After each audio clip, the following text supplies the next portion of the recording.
po ay papunta kami sa Love Region. Kasama ko po si Emmy. At matagal na po kami nagpabiyahe, mga ilang oras na. Isa't kalahati, magdadalawang oras na. At interviewin po natin kung bibigyan tayo ng pagkakataon si Nicole Yala at saka si Chris Joker. Pero pag di kami bibigyan ng pagkakataon, may next time pa naman. Tsaka si Chris Tindera. May buhay, may pag-asa. Binabati ko nga pala si Danny at si Aldrin na hindi namin nakasama ngayon kasi walang pamasahe.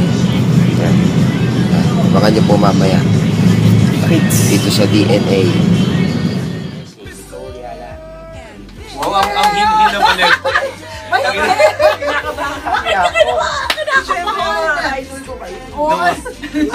Kasama po namin si Nicole Yala. Format po kasi. Formal ka? Hello! Hello! Ngayon po, kasama namin kayo. Saya-saya ko. Asaya-saya din namin, yes! Paano po kayo nag-start kayo po? Paano po kayo nag-start dito sa pag-DJ? O ikaw muna, mas maiksi yung kwento mo. Siyempre, nag-apply ako ng trabaho. Hindi, after graduation talaga, actually bata pa lang ako. High school pa pa rin. Inalam ko na, ano kaya yung trabaho ng mga iniidolo ko na nagtatrabaho sa radyo? I mean, anong kayang kurso yung kinuha nila para makapasok sa radyo? So, nalaman ko Masscom. So, yun na, parang yun nagsimula ang direksyon. Masscom student, after graduation, pwede ka makapasok sa media. And tinarget ko sa mga tinarget ko is radio. So, nag-audition ako sa radio. And after ko mag-audition, ayun na, sinuwerte na dire-diretso. Dire-diretso na siya. So, ang first job ni Chopel talaga is DJ. Correct. So, kaya pag... Dating janitor. Dating janitor. Oh, hanggang sa naging tunay na DJ. Then, DJ na talaga. Kaya pag nawalan ako ng trabaho sa radyo, hindi ko na alam kung saan ako mag-a-apply ulit. Kasi wala akong ibang alam ng trabaho. Maliban sa pagdadaktak sa radyo. Pwede. All on sideline na kayo. Oo nga, tsaka pwede ka maglako pa rin naman ng lababo. Kaya ng powers mo yan. Ako naman, totally different story kay Chris. I took up a business management course kasi hindi ko naman pangarap maging DJ. Kumpara sa kanya, na bata pa lang, may pangarap na sa media, ako wala. Pero turn of events, God's will, napunta ako dito dahil sa isang lalaki. Kung nanonood ka man ngayon, ikaw na yun. Alam mo na kung sino ka, pero gusto ko magpasalamat sa'yo. Kasi I was broken hearted na nagtrabaho ko sa bangko. So kailangan ko ng pagbabago ng lugar kung saan ako gumagalaw para makamove on. So yun. So mula doon, biglang dumating yung opportunity na merong audition for Love Radio. Kahit hindi ko naman sigurado kung anong ginagawa ko or anong gagawin sa radyo, nag-audition ako. And agad-agad, in a week's time, tinanggap nila ako. So, yun na, the rest is history. Dahil sa love life. Dahil sa love life, dahil sa lalaki. Naglumpasay ka pa bago. Hindi, nabigyan ng program. Nagpapasay talaga ako kasi diba syempre nag-resign ka sa bangko, maayos naman yung buhay mo. Tapos nung bigayan na ng programa, wala pala akong program. Gumulong-gulong kaya ako dyan sa recording room namin. Wala siyang pakialam kahit mahubaran na siya. Oo. Kahit nakitaan niya siya mga Kahit wala kaibigan. talagang pakialam, kahit na nakikitaan na ako, wala talaga ako. O, di ba? Effective, binigyan ako ng board work kahit na gabi. Yun ang isa. Napakinggan ko po kasi yun. Tapos yung... Panggabi pa siya. Tama. Hindi, Yung kwento na naglupasan. Yung first tambalan episodes, mga unang week ng mga tambalan, ano pong mga hindi ko magigilimutan? Alam mo, hindi ko na siya matandaan eh. Ang alam ko lang, traffic report siya. Nag-umpisa lang siya sa traffic report. Kasi dapat mag-report ako eh. Sa program, within his program. So, mga 30 seconds lang. Nag-umpisa lang siya sa ganun. Mas hindi ko na talaga matandaan kung paano nangyari, pero natawa kami ng sabay, nagkakwentuhan ng konti, natawa ng sabay, tuwang-tuwa kami sa ginagawa namin. At na-realize namin, yung sekreto eh, pag masaya ka sa ginagawa mo, nag-e-enjoy ka, Correct. hindi imposibleng, hindi pumatong. Oo, kumbaga mahahawa rin yung mga listeners mo na mag-enjoy habang pinapakinggan ka. Kasi kami mismo nag-e-enjoy habang tayo napapakinggan. Correct. Parang ganun. Sincere eh, sincere na alam nilang tuwang-tuwa kami. Sa likod ng radyo naman, ano po kayong klase tao? Magnanakaw. Anong klase ito? Tagasungkit ng panty. Mga criminal po Correct, kami. ng buboso. Si Chris Chuper ay sadyang Matahimik na tao. Matahimik na tao. Totoo pala. Totohanan na pala. Parang ganun. Complete opposite. ng napapakinggan ng tao sa radyo. Kaya minsan pag nakita ng personal, sample naman dyan, ba't di ka tumatawa? Mga ganun, ba't ang tahimik mo? Eh ganun, kumbaga, medyo exaggerated talaga pagka sa radyo ka ng konti.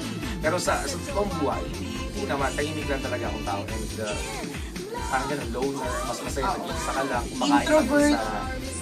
Ganun, nanonood ng sine na mag-isa. Weird. Sumabi Oo. Huwag na natin May ano. pagka, may pagka. Oo, huwag na natin paliguy-liguyin. Weird. Hindi, joke lang. Ako naman, sa likod ng mikropono, sa likod ng pagiging Nicole, ako na rin to. Si Nicole lang yung medyo mas maingay talagang version ko. Pero ako na rin to. Outgoing, maingay din, makulit, Bully. malitawa. Hoy! Bully ka dyan. Never kaya kita binuli. Kailan kita binuli, Chupen? Wala ako Natatanda natatanda araw Never. na hindi mo ako binuli. Yun na rin ako. Mabait kahit hindi kahit mabait Hindi masyado na anak halata. ko, kahit hindi halata. Relyosa kahit hindi halata. Diba? Masunurin sa magulang kahit hindi halata. Yan. So, nagkaroon po ba kayo ng konting pagtatalo o hindi pag-unawa ng partner? Siyempre, Araw-araw kayo. lagi ka hindi nagkakanuwaan. Hindi mo lagi kami talo sa radyo. Oo naman, pero Paano nyo na pinag-usapan naka-apekto sa show? isang beses. Tampo ko. Ako naman kasi talagang tampuhin. Ako naman talaga yung Emotional. ma-react, emotional, si Christopher Lerma. Nakakainis kaya taong ganun. Ginit ka na, tapos dead boy kausap mo, di ba? Parang mga mag-jowa. Ginit na ginit yung babae. Sasagot sila lalaki K. Di ba? Minsan magkakamali pa M. Di ba? Or J. Bad trip, di ba? Ganon. So, ganun kami ni Chris. Parang one time nagtampo ko. Tapos, naapektuhan yung show kasi ayoko na makipag-talastasan. Ayoko mapag-usap. Naiinis ako, irita ako, ayoko siya makita. Yun, naapektuhan yung show. Hindi ko sure. Matagal na kasi nun eh. Hindi ko alam kung ano yung naging effect na sa listeners, pero hindi na namin ito. Kasi, hindi naman nila kasalanan kung may hidwaan kami, may away kami, or tampuhan. The reason why they listen to Love Radio and our show is they want to be happy. At saka tinanggap na lang din namin Na may differences normal. kami. Oo, tsaka normal na pinagdadaanan ng sino mang magkarelasyon. Magkarelasyon.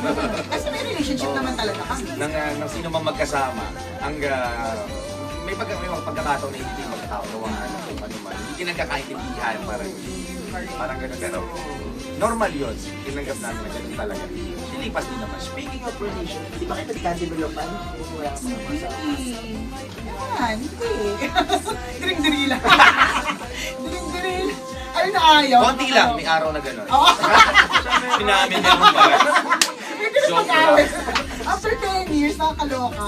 Pwede pala yun eh. Posible pala yun na babae at lalaki magkasama lagi, araw-araw, ang daming ginagawa together na hindi magka-developan. Na ang tanging relationship is working or just friendship. May ganun pala talaga. Ewan ko lang din kasi may mga times na na kunyari pupunta kami ng ganitong lugar para mag-host, mag-stay kami overnight, magkatabi kami natutulog. Ewan ko lang pag mga tulog na kami. Hindi namin siya. Joke lang! Dati po puro mga albums and songs. Ngayon po, libro na. Ano po top 8 pa sa mga best-seller. Oo, Yes. in less than a month na-distribute na-launch namin yung book. Top 8 na siya sa National Bookstore. It's actually overwhelming talaga siya eh. Tama nga si Chris eh, sa dinami-dami ng libro sa National Bookstore, di ba? Pero naging bestseller siya. Nakakatuwa, kami overwhelmed and blessed. Hindi nararamdaman namin. Kumbaga, feeling talaga namin ang daming nagmamahal sa tambalan. O, Ang diba? daming gustong maging masaya. Correct. Sa kabila ng lahat, hindi pa rin kami nagpe-trend. Sa Twitter lang yung Twitter yan. Pinaglololo ko kami. Masama loob. Yeah, pero extremely blessed kami ni Chris. I mean, who would have thought na we would actually have 3 albums? Who would have thought na magkakaroon kami ng libro? Hindi namin naisip yun, di ba? Malay nyo, hindi lang sa volume, kundi masundan pa ng iba. Correct. At saka ang dami po pala nagbabasa. Oo nga, yun pa. Yun pa yung nakakatuwa. Kasi, ang dami pala nagbabasa kahit na everything is nasa web na eh. Correct, digital na. Pero madami pa pala nagbabasa. Thank you. And again, sobrang maliban sa album, magyayabang na rin namin. Mga DJs kami, pero nagkakaroon ng mga TV commercials. Oo, correct. Mga billboards. Ganyan na. Ganon. Hindi pa kami masyado makinis yan, ha? Paano nila na kung naging sobrang kinis namin? Mga jingles pa. Correct, di ba? Kumanta kami ng jingle for a major brand, di ba? So talagang, overwhelming and extremely yun na lang. Wala kami. And thankful. Yes, Inimbitahan namin na lahat ng mga followers ni Nero. Ito yung The DNA Show, di ba? Yan. Hello sa inyo. Yan. Na palagi ding bukod sa panonood ng mga videos ni Nero, manood, pakinggan nyo rin ang Tambalang Balas Lubas at Balahura lagi sa 90.7 Love Radio. Kailangan pa bang i-memorize yan? Piso na to. Siyempre, ang Tambalan airs 8 and 9 in the morning. Nationwide po yan. Sa mga probinsya po, mapapakinggan kami sa respective Love Radio stations na doon. Siyempre, out pa rin po ang aming book. Available po siya sa National Bookstore. Yan. For only 145 pesos. Kung gusto niyo po na makamura, pwede kayo pumunta sa mga book signing events namin. Ina-announce din naman namin on air. Thank you, Nero. Thank you, Nero. Idol ka Salamat. namin. Idol ka namin. Good luck! At tandaan sa pagyaman mo, alam na kung sinong unang ililibre. Sama na kami dyan. Yan, sa kainan sa Taytay. Thanks, Nero. Thank you. Bye-bye!